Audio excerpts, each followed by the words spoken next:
Hi everyone. We're about to begin, so I'll just start. My name is Steven Zarnfaller. I'm the Director of Communications and Marketing. You probably know my name because I sent out all the invites, and I'm so happy that you're all here, and I'm so pleased to welcome you to the third Brown Bag Lunch in our 2018 series. This series provides a unique opportunity for staff to interact with leadership on a number of really important topics to our work. I'm so excited to be a part of this session because my manager and mentor, although she probably doesn't know the last part, is being led by Lori Lutz, our Chief Strategy Officer, and she'll be speaking about FedCap's approach to strategic planning. So welcome, Lori. I just wanted to, before Lori starts, to say that we've already received a number of really great questions, and we would, of course, like more. So if you'd like a question to be asked, I can't promise that all of them will be answered because, you know, we might have very, very many for this time period. But please send them to my email address. I will type it in the chat right now.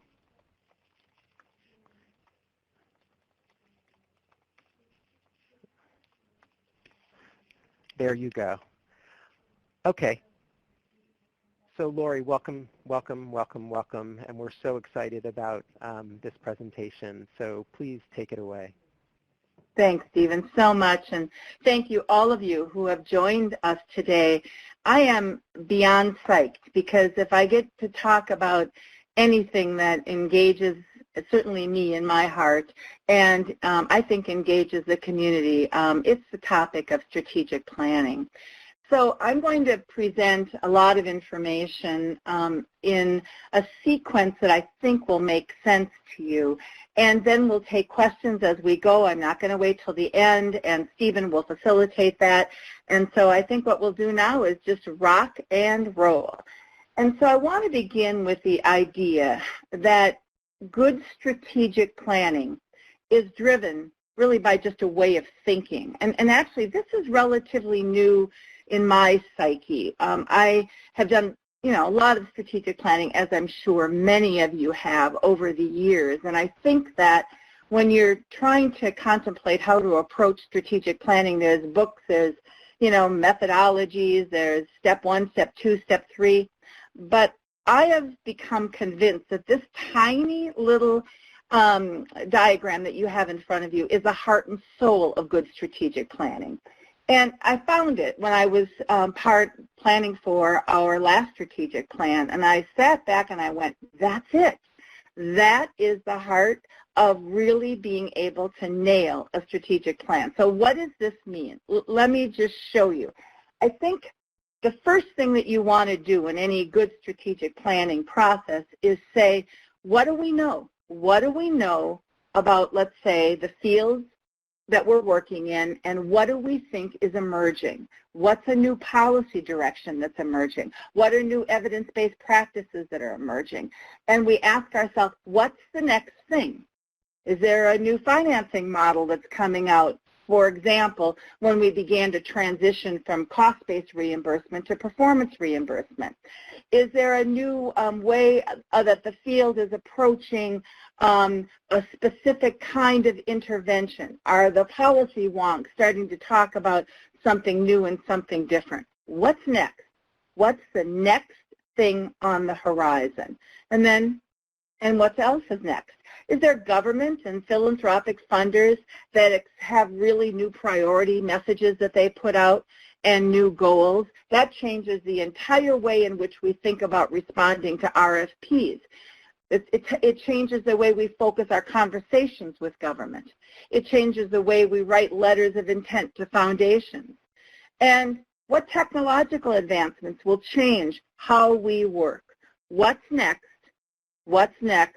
What's next? Now, the interesting thing on this diagram is you don't want to end up here or here or here. And what that basically is saying to you is that you have these moments in time to nail it.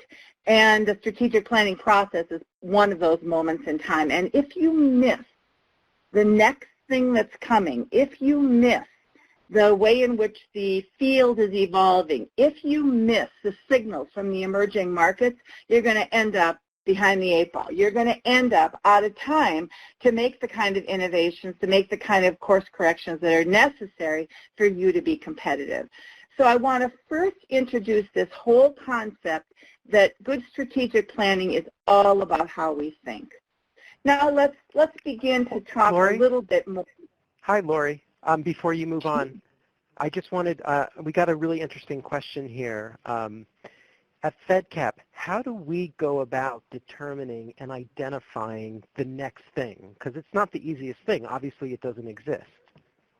Oh, I love that question. Thank you so much. Well, one of the ways that we go about identifying the next thing is to have our ear to the ground.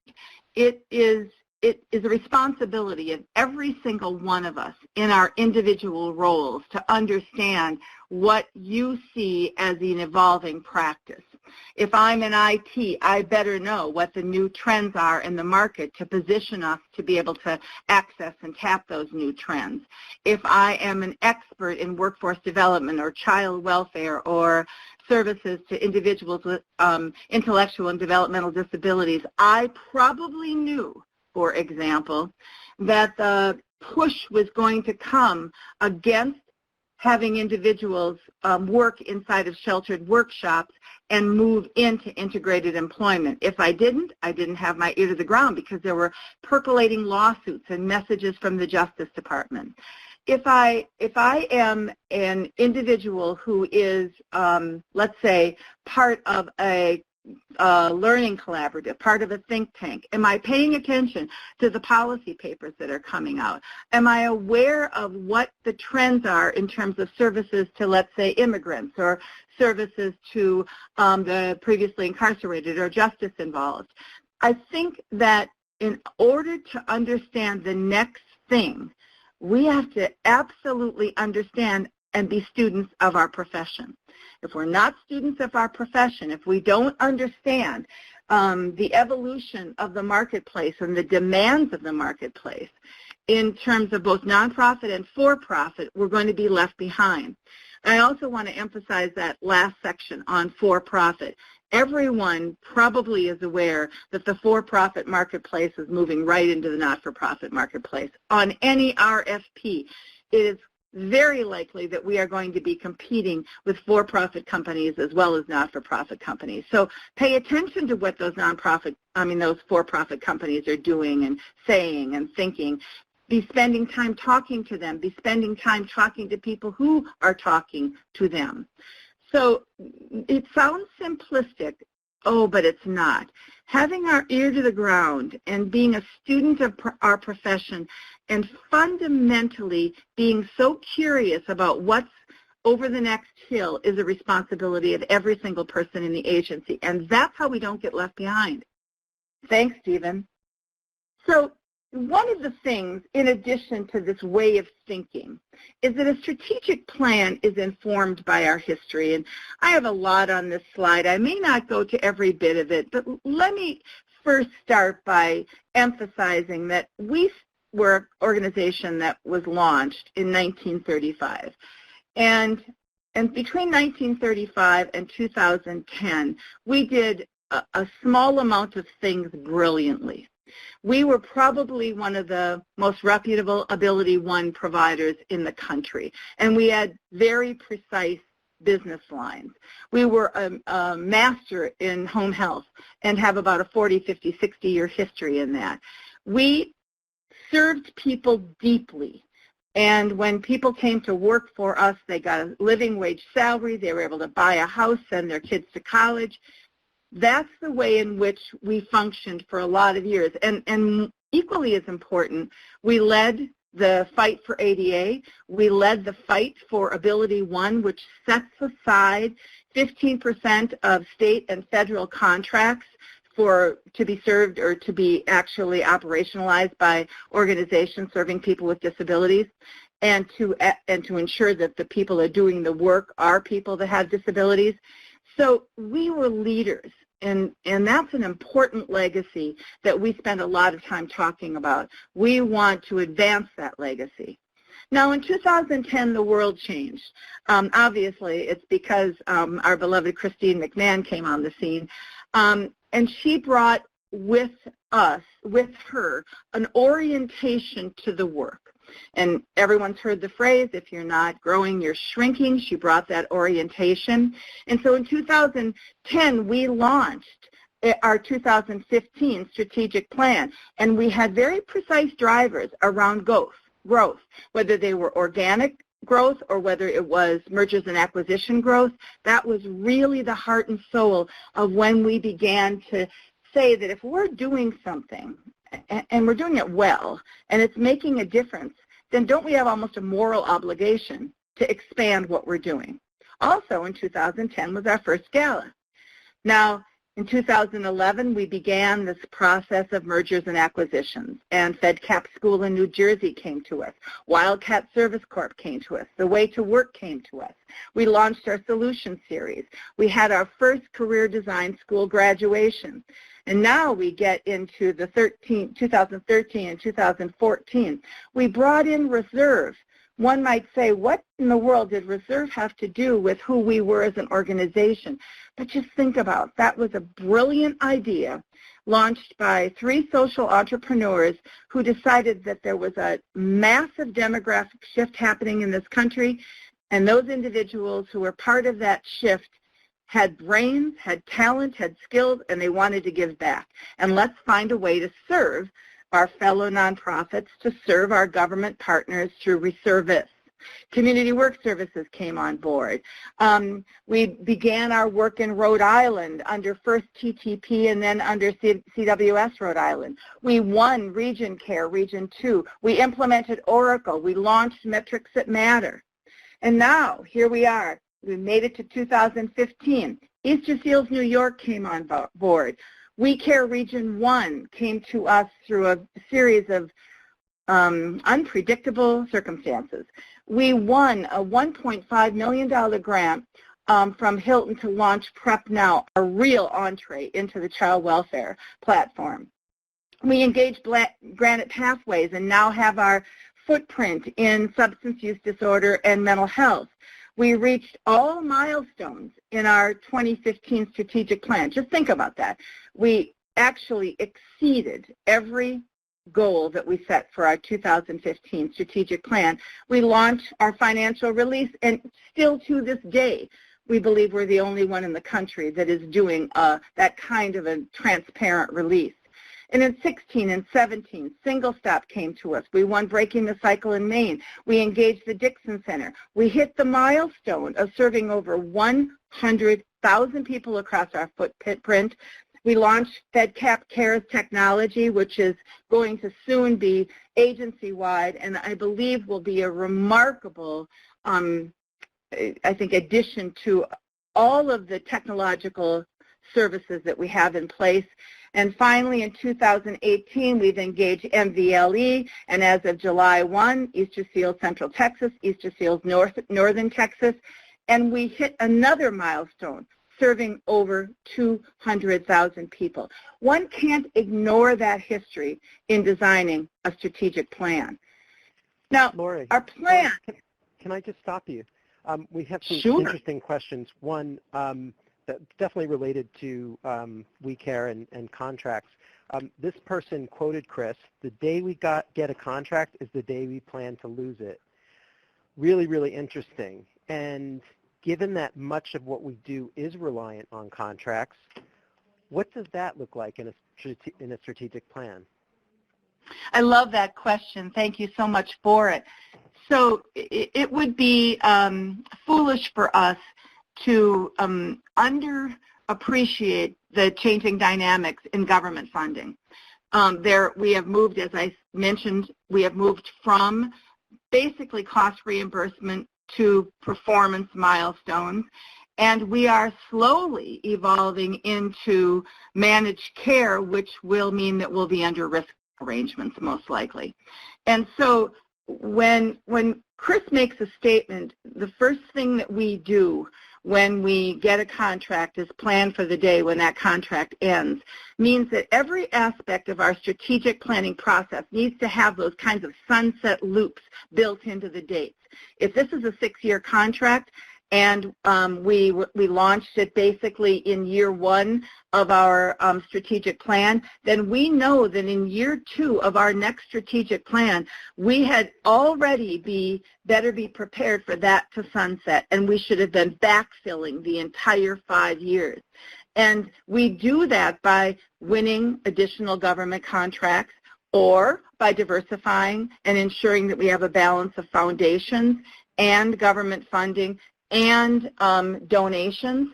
But most importantly is that we are smart enough and sharp enough and informed enough to ensure that if the government is moving in a direction, we know it before they go there. We know it because we are serious students of policy. And so I think that's the way I think about managing contracts within a strategic plan. You are constantly aware in the planning process of what are the big things that are potentially leaving you and how are you filling them with the new market environment.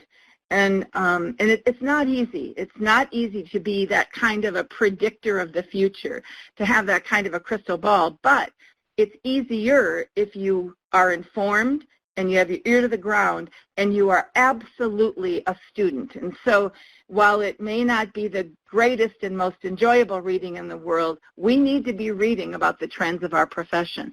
And we need to be innovating as we see those trends. And I'll talk about the idea of innovation for just a moment. One of the things that we see a lot in the social service arena, and it breaks our heart, is that people fall through the proverbial cracks. And when they fall through those cracks, it's not very challenging to track back and see why they fell through, what happened, what was missed. It's pretty simple to see it. And so our challenge, the one that I lay out to all of you, is that we know where those cracks are. And our job is to be creating innovations that fill those cracks. We don't have to reinvent the wheel. We don't have to create an entirely new service system, but we do need to create innovative, precise interventions where we see the cracks so that they are filled up and that we are able to ensure that when people are served, they're served fully and wholly. Thank you.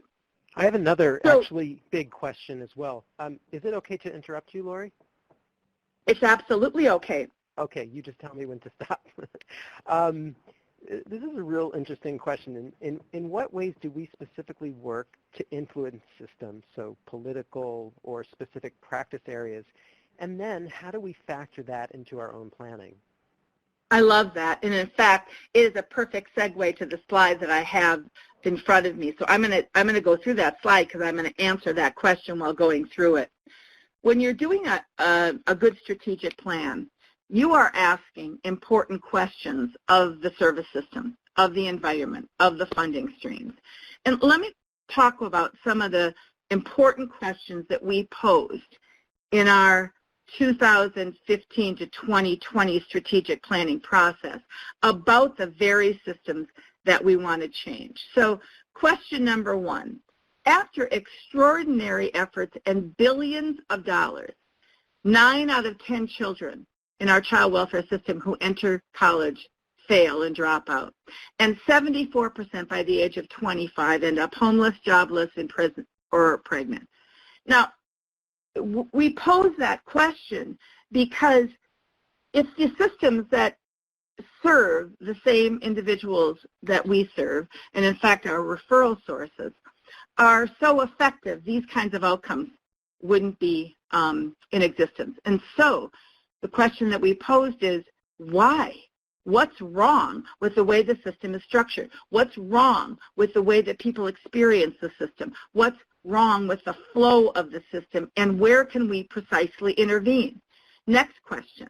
95% of individuals of working age with significant disabilities are unemployed. Why? We know And we have a track record of demonstrating that people with disabilities can work side by side as partners. Maybe they don't have may not have the exact level of productivity, but they bring many, many other things to the environment. What is it about the way that the service system is structured that results in those kinds of outcomes? What about the flow? What about the way in which people are hired and taught about doing the work within the system? What's wrong? Or how about this one? 67% of the people released from prison are rearrested within 3 years despite spending in billions on well-researched and proven models of reintegration. Something isn't working in the process of reintegration. What is it? What is it that's not working? And we tend to have some thoughts about every single one of these, and those thoughts began to inform our strategy. Why is it that 14.5% of the population in the U.S. live below poverty, even though all of the government fighting programs exist? Why? Why is that the case today?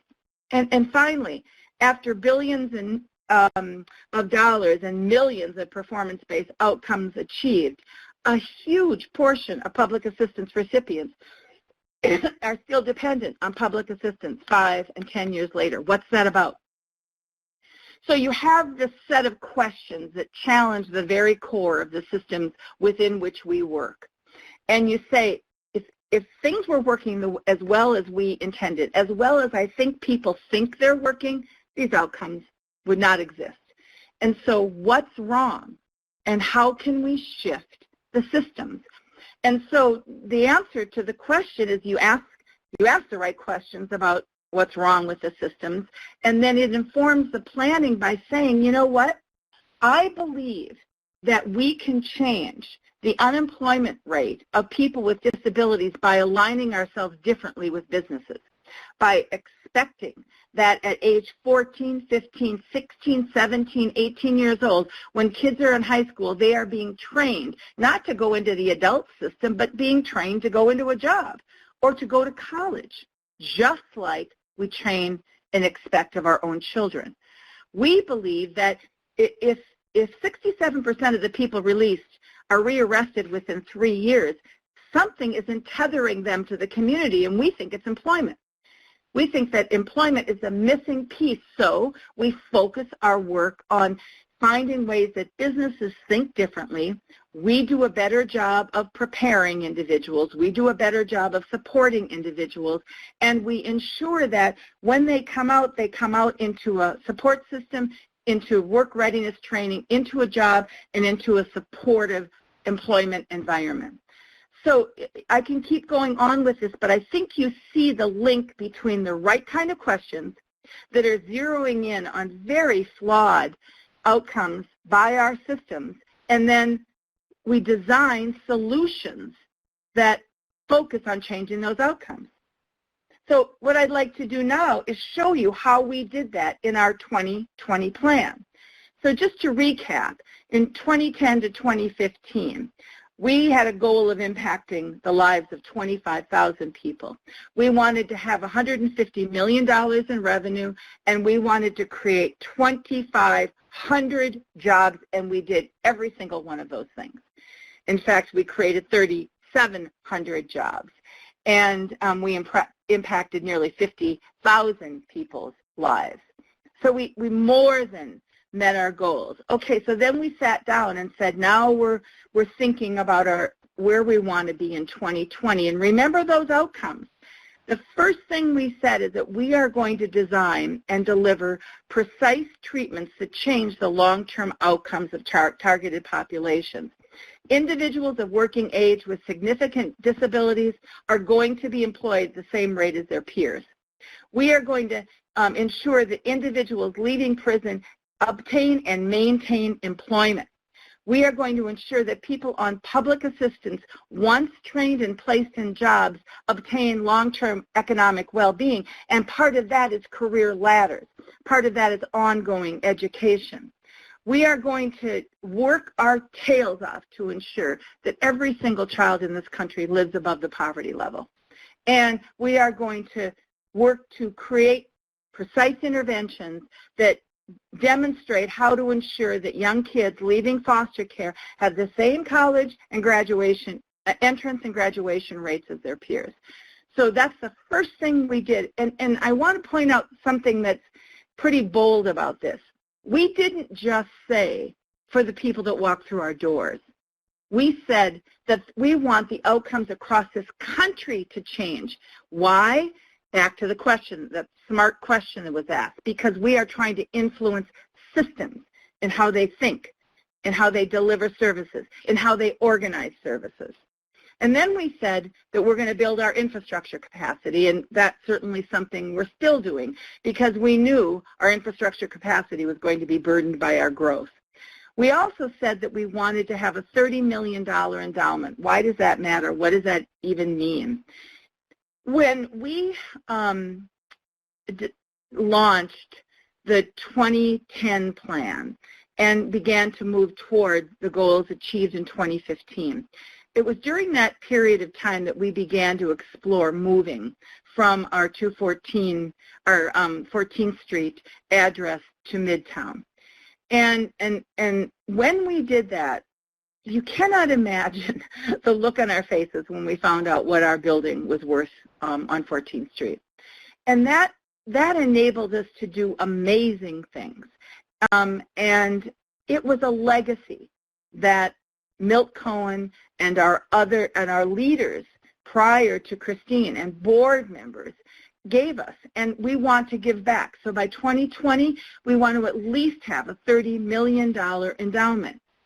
And then we want to be, again, to that very smart question, a major influencer of national and international policy in pursuit of economic well-being. And we believe that the secret to that is education and jobs, and we want to promote that, but not doing what everybody else is doing, because most people are doing it as well as they know how. Let's figure out something different to do, something that's more precise. So let me give you an example of that. And some have heard this example before, but I think it's a good one and bears repeating. The reason that children who are in foster care age out of foster care to joblessness and to homelessness, and they don't end up going to college at the same rate as their peers or graduating at the same rate of their peers, is because, first of all, they don't graduate high school at the same rate as their peers. And in fact, they don't graduate middle school at the same rate as their peers.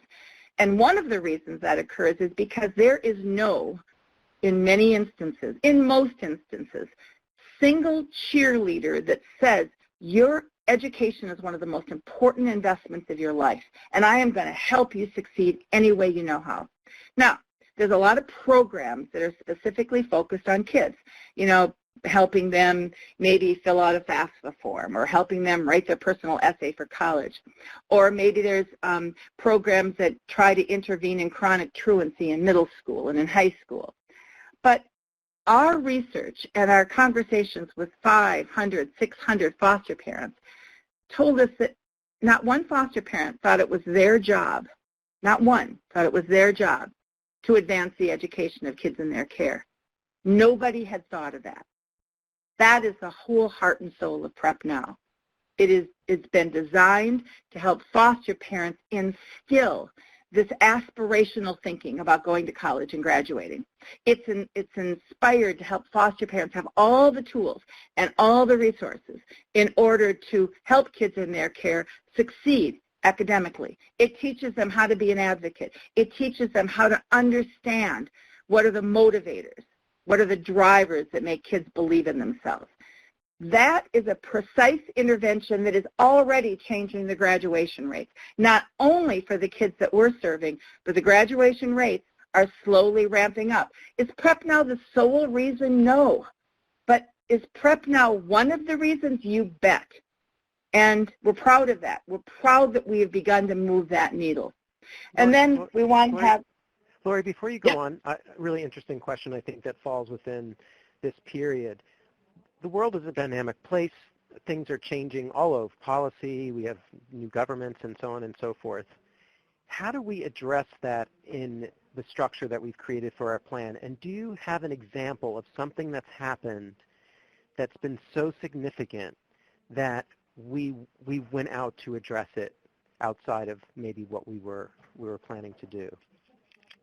I think that's that's a great question. And I think it ties to everything else that we've been saying. And I'll give you an example of it. And it's really it's a future trend that we have our eyes, right on the prize. And that's the idea of managed care, basically now starting to cover populations that previously were carved out of a managed care model. So many of you know that many of the individuals that we serve receive their health care through Medicaid. And as I said, you might have children with disabilities, or you might have individuals with significant mental health issues. And these individuals that have their health care covered under Medicaid were carved out of the managed care contracts that most states utilize to fund individuals that are impoverished. The populations that we serve were served inside the government system as opposed to within the managed care system. And that's changing. We don't know where it's going. We aren't exactly sure how it's changing, but I can say this, that in 2015, when we became aware that this was happening, at least at a conversational level, more and more, we brought in an expert. And she now is she's now one of our team members, Robin Fisk, who's an expert in healthcare policy, to talk with us at many of our corporate sessions about the concept of managed care and how managed care will impact the service delivery to vulnerable populations that heretofore had been served within the government system, and we serve them through contracts, direct contracts. It started out with the Managed Care 101, and then it moved into deeper and deeper and deeper to the point that just this past spring, East Seals, Central Texas, combined with the support of the entire FedCap family of agencies, was helped develop and written into a proposal to actually serve this carved-out population within a managed care environment. So we went from hearing about it in 2014, probably 13 and 14, to bringing in experts to teach us more about it in 2015 and 16, to being able to actually position ourselves to be part of an RFP response in 2018. That's the way you move from, what is this thing I'm hearing about, to now we are a player. Great question. And then the last two aspects I'll just finish in our strategic plan is that we wanted to have a robust community development, economic development platform, meaning, and this is really important, that we wanted to have a way in which people could achieve equity in loaning. One of the things that we know is that veterans, for example, who come home with PTSD, may or may not want to work within the confines of a typical environment. They may want to be self-employed, and they have no access to the kind of startup money that it takes. Or a person with a disability may not want to choose or may not be able to work inside of some form of a corporate setting, but has their own idea for how to launch some form of a new business. We want to ensure that vulnerable populations, whatever and however they might be framed, have equity to access to funding. And that's our goal for the economic development platform. And finally, by 2030, we want a $100 million endowment. We want to ensure that this organization, when we leave, has long-term sustainability. Nobody has to worry about it going under. And that's really the heart and soul of our 2020 strategic plan. Now, there's a nuance to this strategy that I started to introduce, and let me introduce more. When we think about strategic planning in the way that we think about it, the approach sends a very interesting set of messages to both our staff and our stakeholders. If I was in a room with all of you and I said, how many of you have been a part of possibly the most boring strategic planning process in the world? I bet 95% of your hands would be raised. And that's because the plan was boring. The plan wasn't inspired. It wasn't, it didn't reach out and say, we're going to change the world. It basically said, we're going to do what we do, maybe tweak it a little more, maybe to do it to slightly different populations, but, we're going to maintain our course. And it had a set of timelines, and it had a set of deliverables, and then it went on the shelf. You've heard that a million times.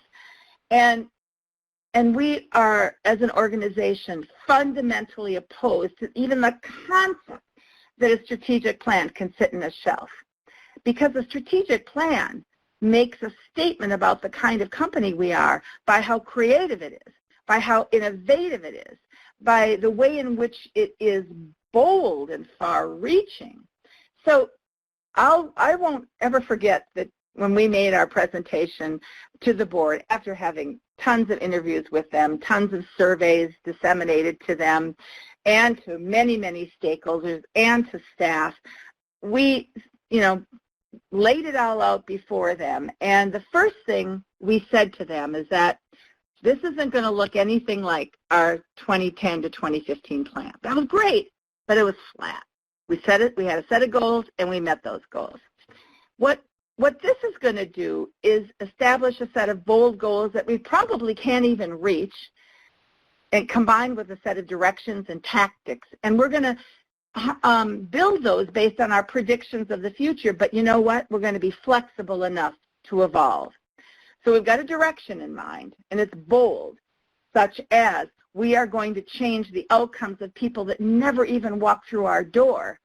And that's based on a set of predictions about the way we think policy is moving, the way we think markets are moving, the way we think funding is moving.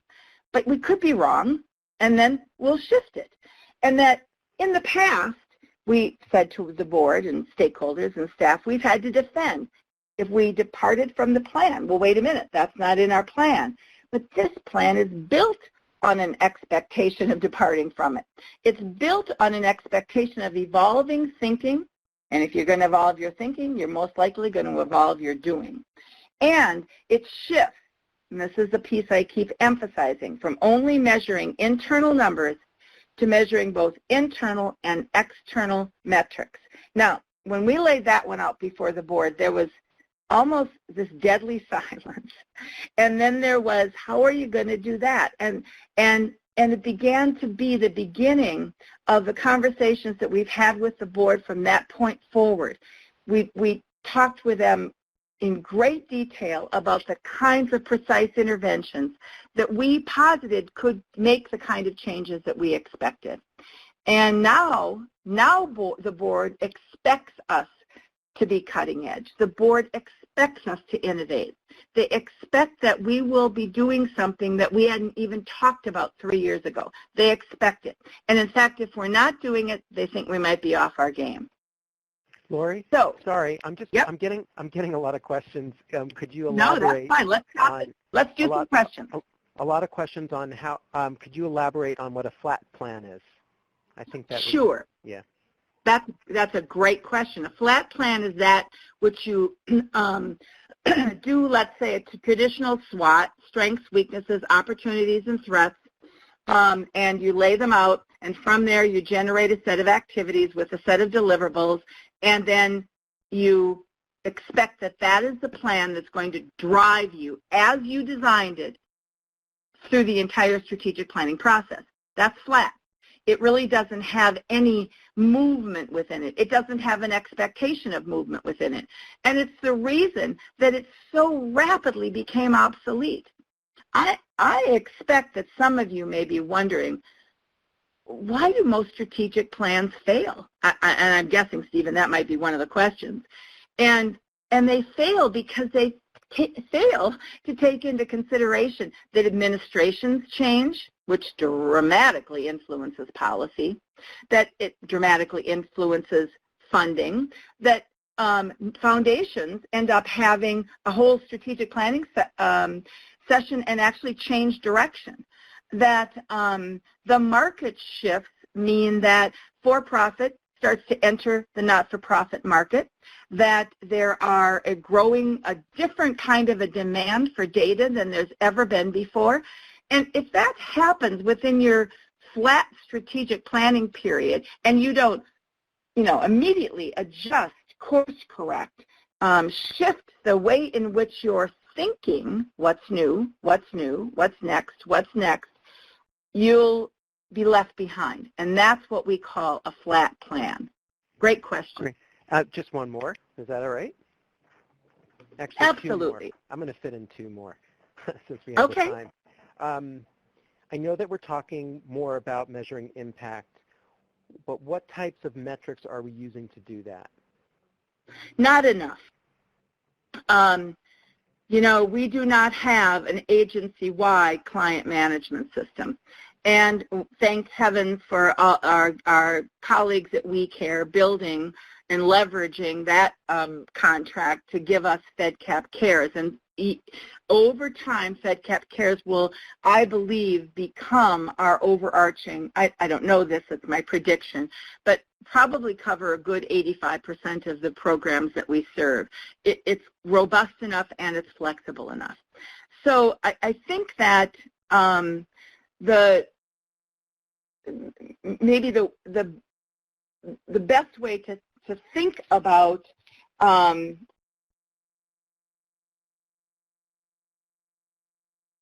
to figure out the exact, most precise language.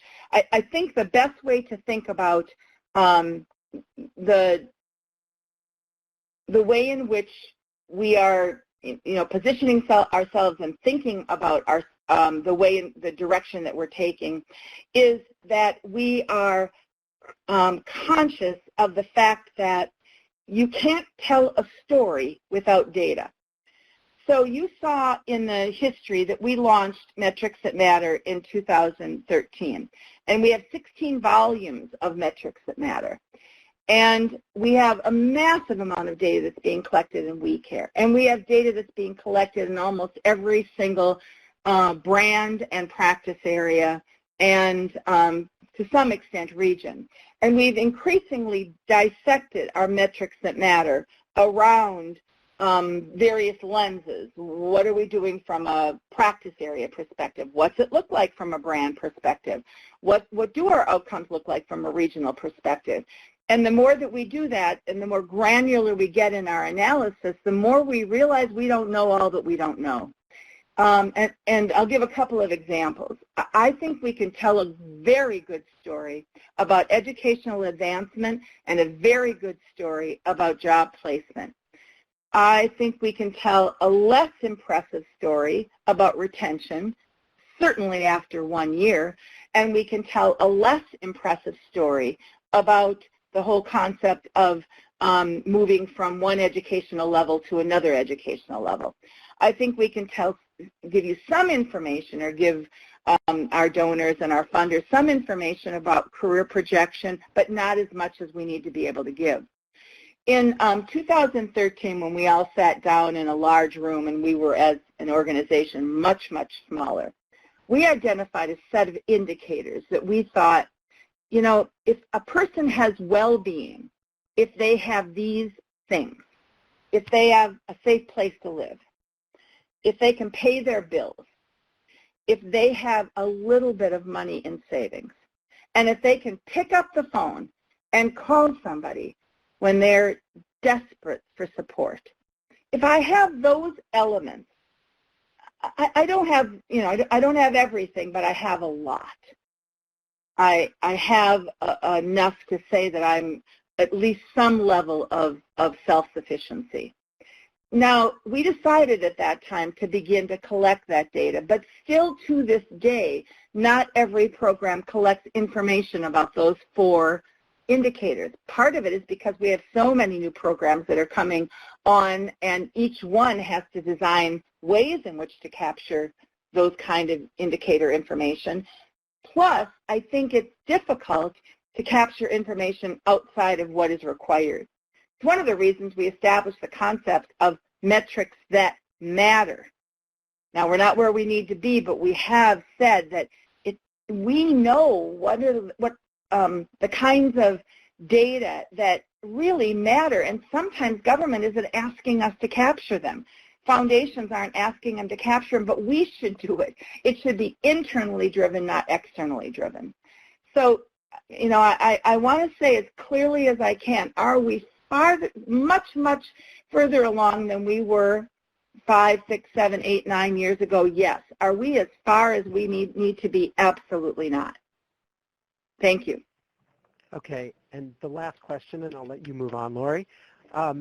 It's about growth and how it's, the growth of the agency as we are growing rapidly, and how that factored into the 2030 plan. Well, we don't have a 2030 plan yet. We don't. Yeah, into the latest plan. Into the 2020 plan. Yeah. It's interesting. Do you notice that that there's two areas in which growth, and I'll use that term with quotes around it, mattered in the 2020 plan.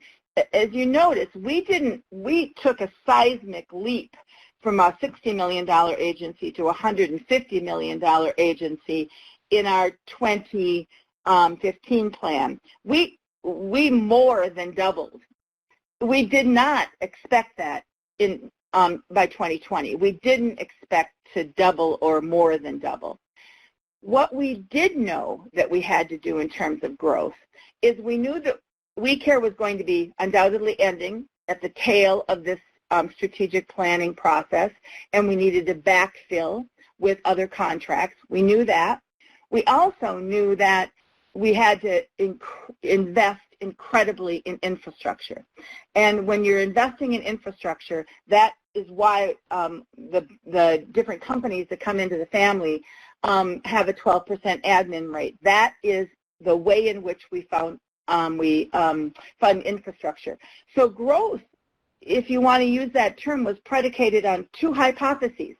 One, that we need to get new business in to supplant the WeCare business that we predict is going to end at the end of 2019.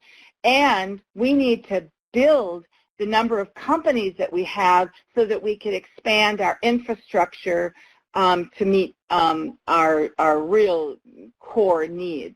So those are really the ways in which growth, I think, entered into the conversation. And one last way it did. In the 2020 plan, we talked about international presence. And so growth wasn't necessarily financial growth or even serving more people. It was, hey, there's places in other parts of this world that need the way in which we do our work. They need that at their fingertips.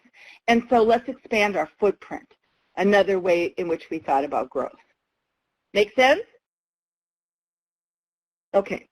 Okay, Stephen, I'll go on from here. Please do. So the foundations of building a strategic plan. Let's begin to talk about what they are. And we're talking about a plan, not a flat plan, not a boring plan, but a plan that has the potential to change the world. So first of all, you have to establish your drivers. What are the drivers of the plan? Now remember, in 2010 to 2015, one of the major drivers was growth. No question about it. If you're not growing, you're shrinking, and we were at a real tough point in terms of revenue. 60 million is tough to make it in this kind of a demanding environment where costs are going up all of the time. So that was a real big driver in the 2010-2015. In 2015 to 2020, the drivers were to begin to change systems, to begin to influence the way people thought about the work, and to design precise interventions to change the world, to design precise interventions to change the outcomes, to ensure that systems were listening to us. So you notice that one of the things that we've done a lot more of in terms of visibility is our solution series. They are about thought leadership. They're about introducing people to a new way of thinking about maybe different kinds of problems, or they're about introducing problems, laying them out, and then beginning to brainstorm on what needs to be different. And I think that's important. The other thing we did during this period that raised our profile was we launched our financial release. Now, and that was launched exactly at the end of our 2015 plan.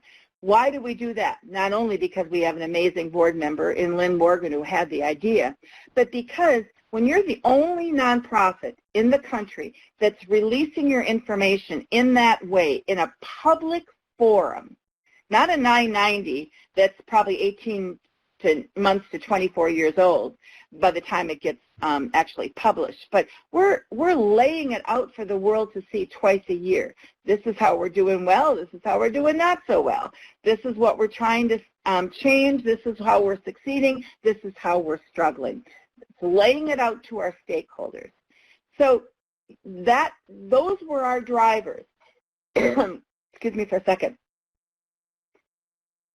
What are our drivers going to be for the 2025 plan? I have not a clue. I have some ideas because of the constant emerging market language and trends and, some of the changing realities. But we don't know yet.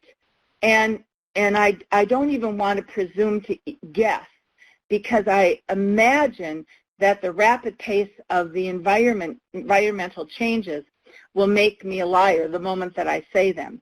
I do know this: they will not be to do the same things in the same ways, only just more of it. It will not be that. It will be to change outcomes for people with barriers to economic well-being. So you establish the drivers. Lots of conversations go into those drivers. And then, as I've talked about, you deeply understand your current environment.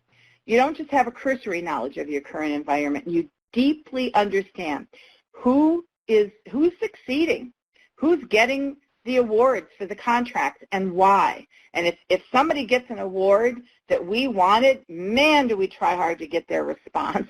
What kind of recognizance can we do to find out what they said that we didn't say? We want to very much understand, and this is tough, who do we imagine is going to be in leadership positions at the city, at the state, at the federal government? And you need to have almost a scenario understanding of the environment. If this kind of policy thinking person wins, this is potentially where it's going to go. If this kind of a policy thinking person wins, this is where it's going to go. So it is not simply, I understand what's happening, let me pick a guess, in the area of criminal justice reform. No, we don't have a clue where the world of criminal justice reform is going, and we're pretty steeped in it now. But it will shift on a dime based on the policy and based on funding. And I tend to think, I might be wrong about this, but I tend to think we'll get to a tipping point because of how much it's costing us. Money does strange things, doesn't it? And we spend more than any country, certainly in the world, in incarceration. And part of that has to track back to policy positions that were made, 3 strikes and you're out, zero tolerance, some of these things. So are there emerging policy shifts that could influence in that way, and might they actually move us away from incarceration? We've got to understand where the positions are emerging, and that's very complicated. And in addition to understanding the current policy environment, we have to understand the financing environment. Now, we have been on a pendulum swinging course between cost-based reimbursement, as I said, and then we move into performance-based reimbursement, and then sometimes the system goes back to cost-based reimbursement, and then actually we might end up in a risk environment. And I said that phrase pretty rapidly last time. If we end up in a risk environment, this is what it means. It means that we enter into contracts where we agree to serve a certain number of individuals for, and this is one way to think about risk, it's a simple way to describe it, for a certain cost, expecting a certain set of outcomes. In fact, it is predicated upon us to expect a certain set of outcomes because outside of those outcomes, our costs might go up. And so just imagine what it takes in terms of reserves, in terms of utilization review, in terms of every aspect of cost management to operate within a risk-based environment. That's not something we know how to do yet. We think we understand the concept. We don't know how to operate within it yet. Will we? I suspect we will. And I suspect we'll do it well, but we're not there yet. Then we need to understand the what's next thinking. And I've started to allude to that, but there's more. What is next that we have not yet imagined?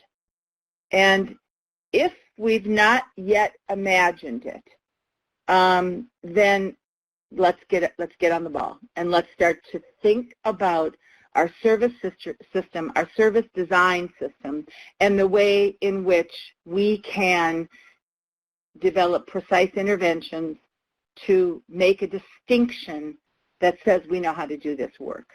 Now, maybe the what's next thinking will be solely technological. I don't think so, but let's give you an example. We have a wonderful company that became a part of us in February of last year called Single Stop. Single Stop is a poverty-fighting engine, and their commitment is to try to get individuals to access whatever kind of government benefits they might be eligible for to help ensure that individuals are eating, they have a place to live, they have health care, all the kinds of things that we think are so important. So now let's think about that for a moment. Single Stop had a distribution methodology that was very much dependent on our partnerships with community-based organizations around the city and even around the country. We have an idea that if we design Single Stop 2.0 in the right way, you will bump into a kiosk in every Walgreens, every CVS, every Walmart, every Target that allows people to determine the kind of eligibility they have for certain kinds of government programs and literally walks them through the process of application.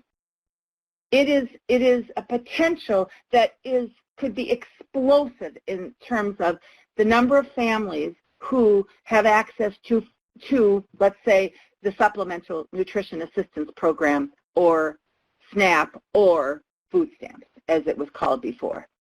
That's the kind of innovation that we're contemplating now. We're trying to figure out the mechanisms and the steps for operationalizing it. We're not there yet, but if in fact we get there, and I have lots of confidence that we'll get there, what does this mean for other programs and services that we deliver? Are there ways to leverage technology that we haven't thought about yet? What next thinking?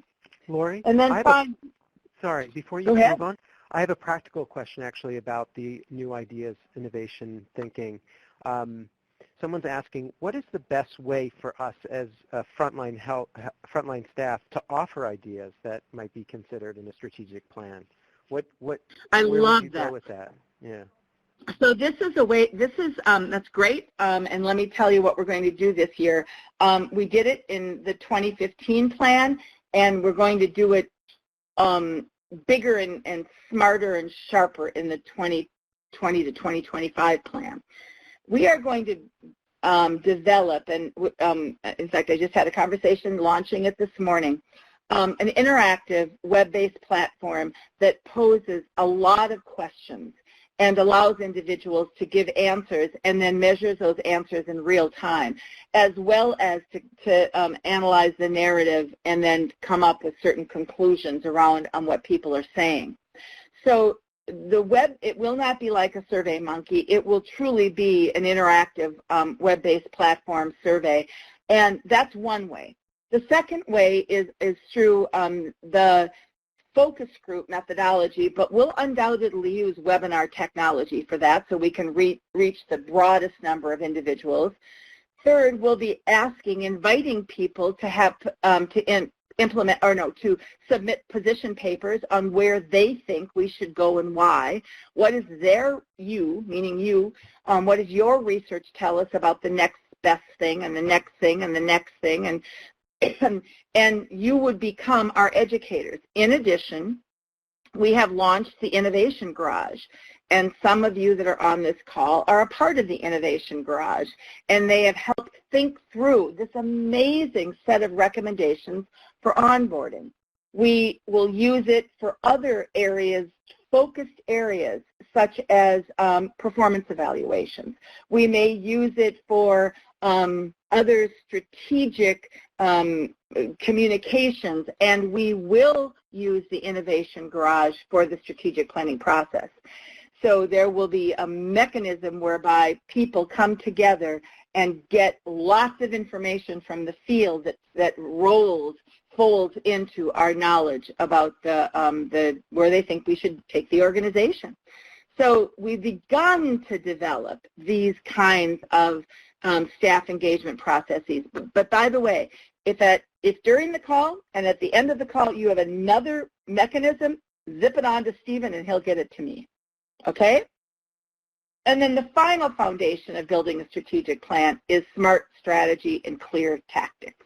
That's fundamentally critical. Our strategy has to be smart, well-informed, researched, and the way that we go about it is precise, and it is measurable, but not measurable to the point that, did I do this activity at this point in time? No. Did we, in fact, begin to influence the national conversation as measured by? That's the kind of tactical measurement that we want to put in place. Okay, let's keep going on at this juncture. Now, I want to outline for you our 2025 strategic planning process. So the first element of it is really, we've talked about it to some extent, but let me highlight. We are going to have to start to identify the emerging realities. And so not only did we talk about new funding structures, but are there changes in the financing and bond market that might influence some of the way in which we invest our monies, our endowment? One of the major struggles that organizations are having across the country today is that of talent acquisition. It's a difficult environment in the fact that there's such low unemployment rate, and there's probably a much higher demand for skilled technological resources than we have available, I'm going to suggest, in this country. So talent acquisition is a big deal. And what are we going to do about it?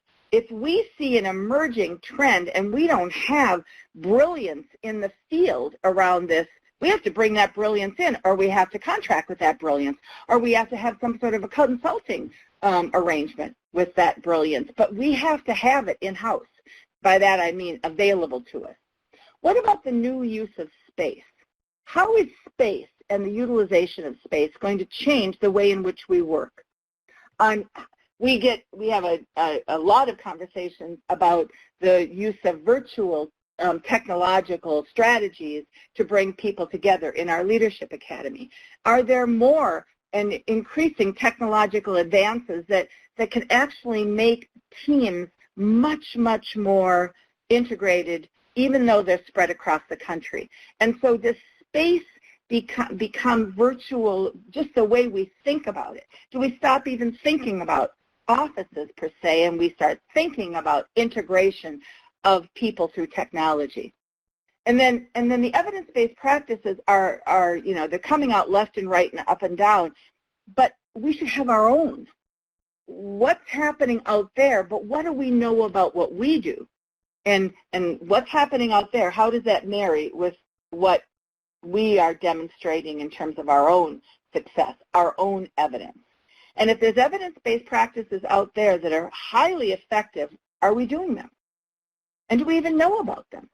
And then what about strategic alliances, such as our alliance with the managed care company to respond to an RFP? Are there more of those? Are we, in fact, going to be partnering with government? One thing I suspect we will be doing more of is instead of responding to an RFP, you know what we want to do? We want to help the government write the RFP. It's okay if we can't respond to it. We can help take our good, creative, brilliant ideas that we see being effective and get those strategies embedded in the RFP, and then we change lives, thousands and thousands and thousands of lives, because the systems are designed in a way that actually make much more sense and have an optimal chance of improving outcomes. So we're going to be involved in identifying the emerging realities. We're also going to be doing the things that we call discovery. I talked about the interactive survey, talked about focus groups with the board, and we have such a smart board, and they challenge us all the time with ideas and ways of thinking. We're going to interact with our staff, and you know, we do not do the kind of interaction that we need to with our donors, but we will. And what are our other stakeholders out there? You know, we contract with about 6,700 businesses in, or at least place individuals in about 6,700 businesses. It might even be closer to 7,500 if you look at our full footprint. Those businesses have something to say about the work that we do, and we're going to learn about it. And then there's businesses that we don't interact with, but boy, are they at the top of their game in terms of thought leadership. We're going to get people to get us in front of McKinsey, get people to get us in front of businesses that are sort of setting the world on fire, whether it be automotive, whether it be electrical, whether it be manufacturing.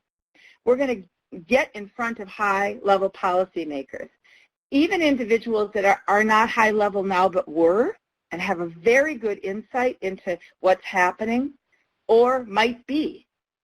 And then we're going to look at case studies of nonprofits and for-profits that have been incredibly successful.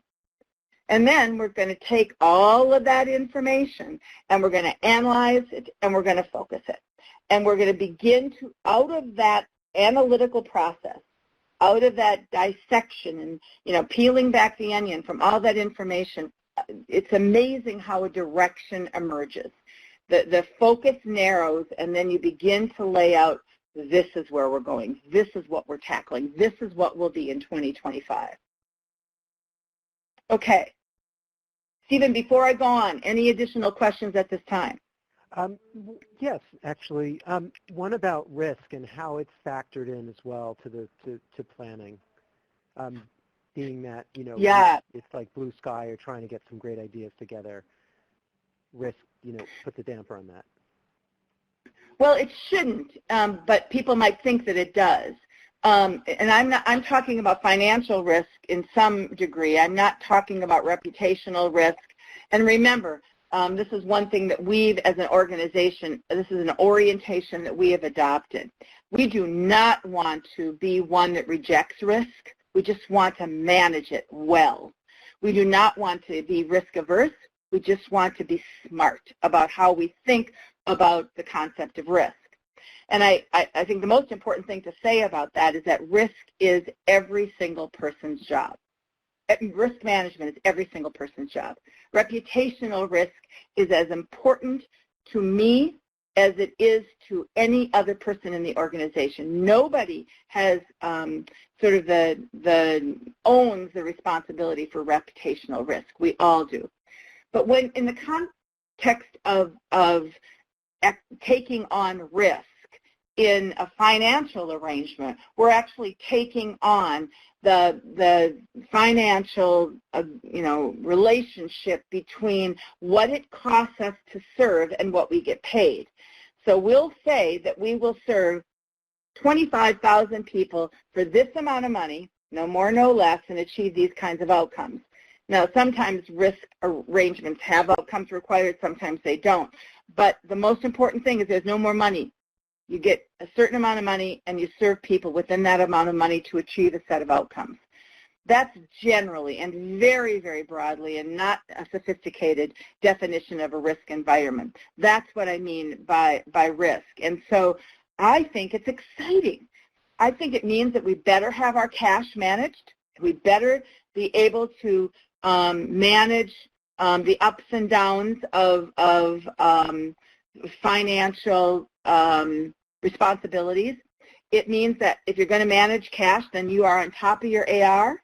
You are absolutely in constant contact with your funders who are ensuring that that you get paid in a timely way, and that's a problem, but it's something that has to happen if we're going to manage it. And more important, maybe not more importantly, equally important than both of those, is at any given point in time you have to know exactly where you are in terms of money, exactly where you are in terms of deliverables, exactly where you are in terms of accrued, exactly where you are in terms of any cost item. You cannot run or operate within a financial risk environment by back of the napkin management. You have to be as precise as is humanly possible. I get excited about that because I think we have the intellect and the capacity to do it. I'm not sure we have the structure in place to do it yet, but we're not taking this on tomorrow. We're building to that structure. And so when you hear Chris talk about structure, good people fail in the absence of structure. What is your structure? How are you organizing yourself to be successful? That's what we mean. How are we organizing ourselves to be able to manage in a variety of different environments, including ones that where we bear financial risk? So I get excited about it because when you are, not always, but when you are in a financial risk environment, you are not micromanaged for how you serve. And that's the trade-off. Give me the money, give me the expectations, and let me do it the way I want to do it. Again, I am stating that about as simplistically as possible, but it's the benefit of operating within a risk environment. The last thing you want to do is get a certain amount of money, and that's all, and be told to have these deliverables, and then be told how to get those deliverables. Not happening. We will not work in that kind of an environment. But what an idea that we don't have to report in every jot and tittle that we have to do, every single process, but we report on the creativity, how the creative ways in which we serve people result in a whole different set of outcomes. That excites me. Okay. So now let's move on to the ongoing process. Let's say we've designed this plan. We're at the point where we've got very clear direction. Our analysis has pointed us towards our North Star, and they're big and they're bold directions. We never stop evaluating the changes in the marketplace, never. There's a whole bunch of people today that are at the British, it's the BAB, the British, somebody will think of the name of it as I forget it right now, but this British Council is got their ear to the ground of not only what's happening in the UK, but what's happening in the States. And we have some board members that are active in the British Council. And we go to those things. We participate in think tanks. We bring people in to talk to us. Excuse me for a second. You might see, all of you, the Wednesday Morning Buzz. Those are articles that Chris reads and says, hey, this is important. This actually is something that matters to me. This is what I think we need to be paying attention to. And then probably 5, 6, 7 times a week, I get articles from other colleagues saying, check out this. Look what this is saying. See how this person is thinking about it. We are evaluating changes in the marketplace. We are paying very close attention to language coming out of federal and state government. And they're cueing us into the direction that they're moving. And we're paying very close attention to that language, that kind of direction that signals there's a change in policy, there's a change in funding, there's a change in expectations in practice. And you almost have to be a student of those RFPs to see those nuanced shifts. And I promise you this, if language is coming out within RFPs and we don't understand the nuances of that language and we write our responses with old information, we'll lose. We'll lose. So we need to spend a fair amount of time dissecting what do they mean when they start to talk about economic equity. Big one. Big body of language coming out about equity. What do they mean about that? I understand the concept of economic equity at the high level, but what does that mean in terms of a practice orientation? How do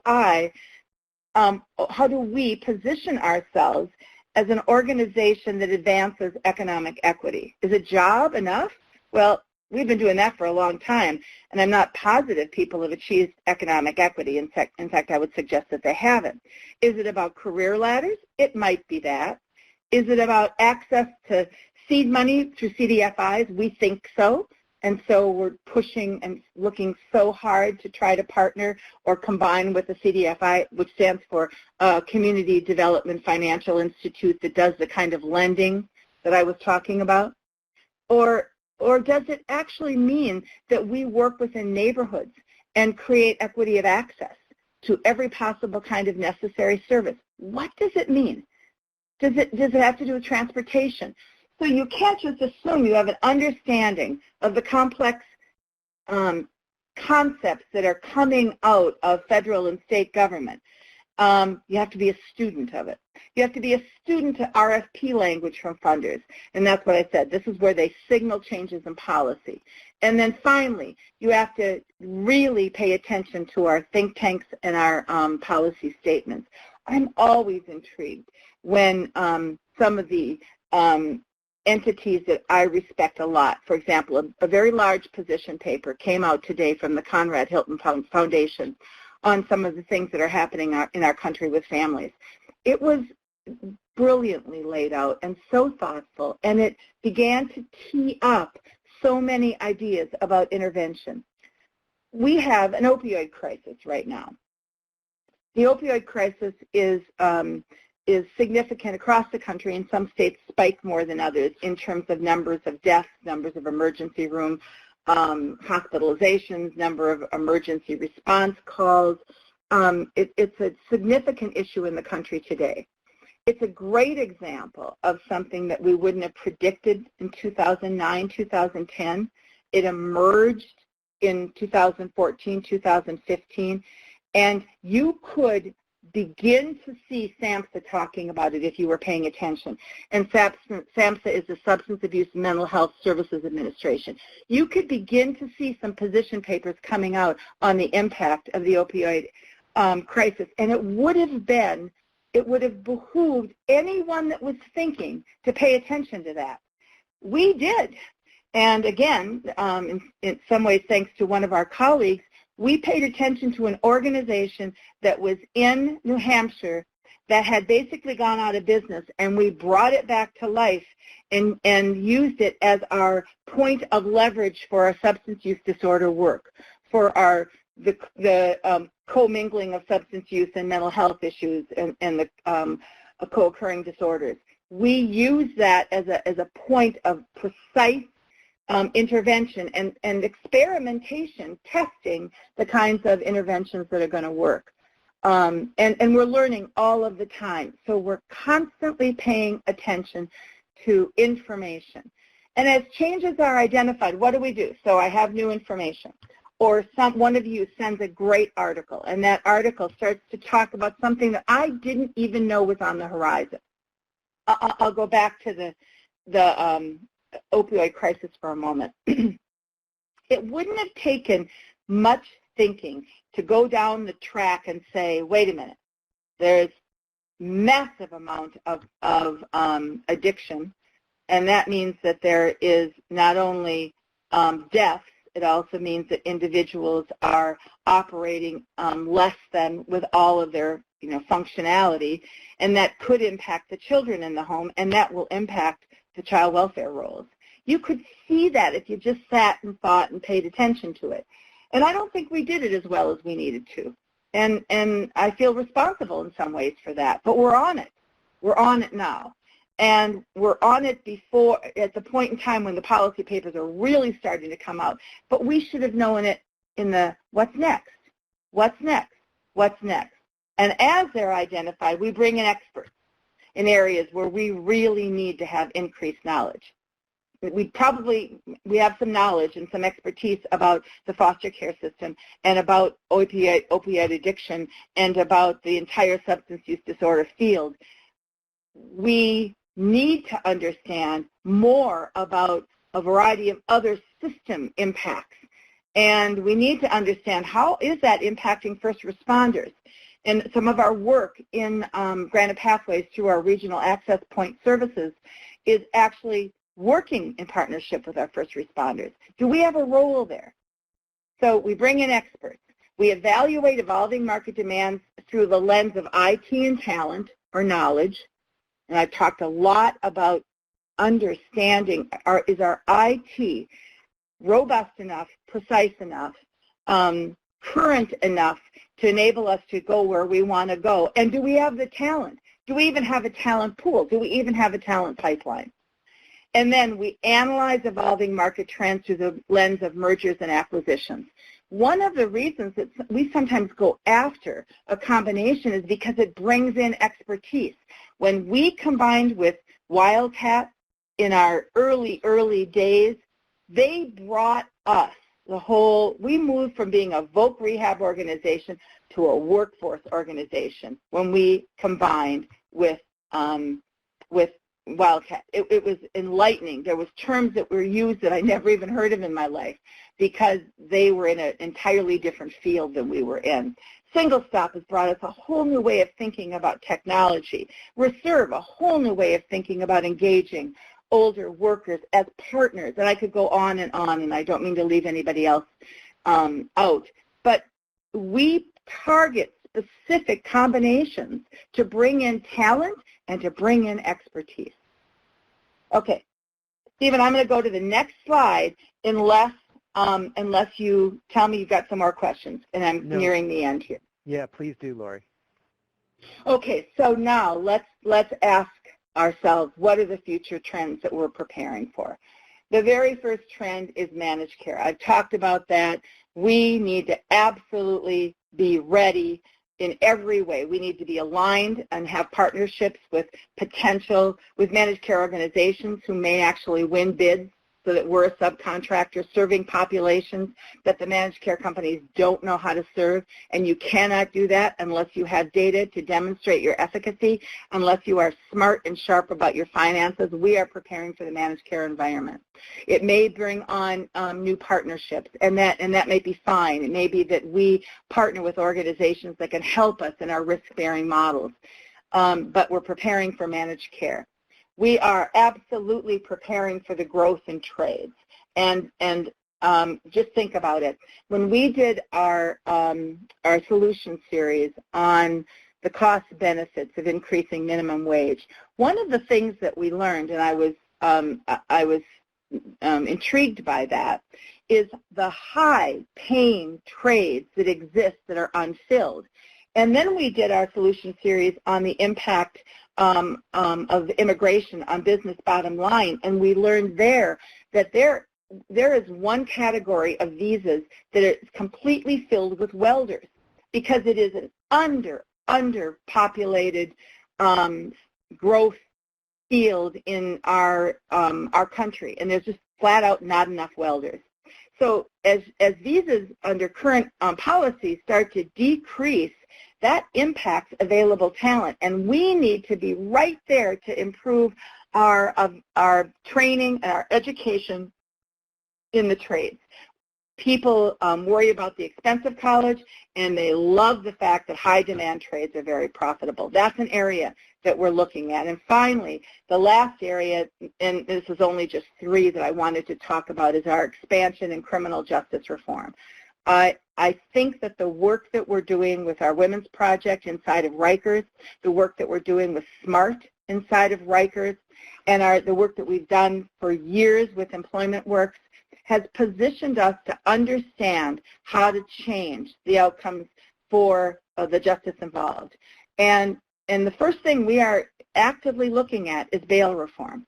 Why is it that so many hundreds and hundreds, and I'll say hundreds for women, of women are in jail when if they just had $500, they'd be out? They don't have $500 to cover their bail, and they're detained.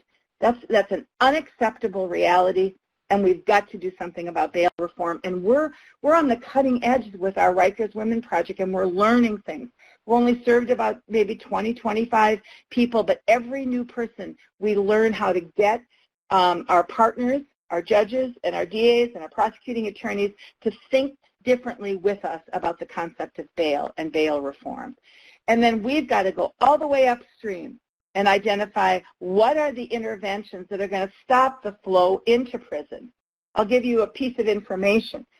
Are you surprised that 52% of the young people who are being raised in foster care cross over to the juvenile justice system? 52%.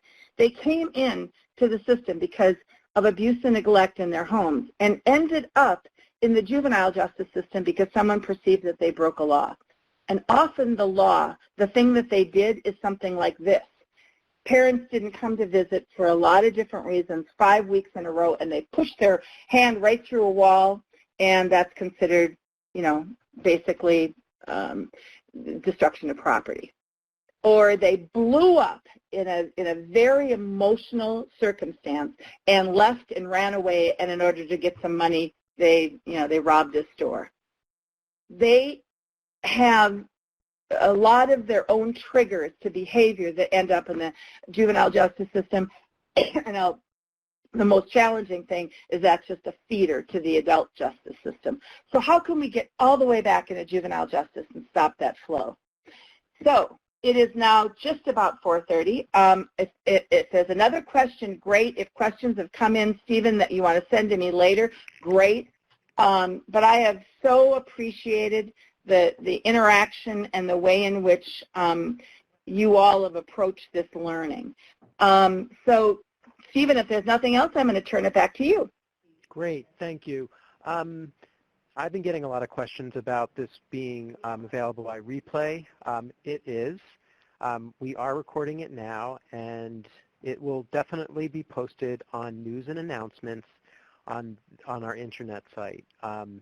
The way it works is now once an item on news and announcements is uploaded, everyone in the agency gets an email. So once it's up, you'll get the email and be able to look at it as many times as you like. Outside of that, I'd like to thank everyone, especially Lori, for just an amazing presentation and lots to chew on now and in the future. So thanks again, Lori, very much. You're welcome. Thank you, Stephen, and thank you, everyone. Have a great rest of the day. Bye-bye. Bye, everyone.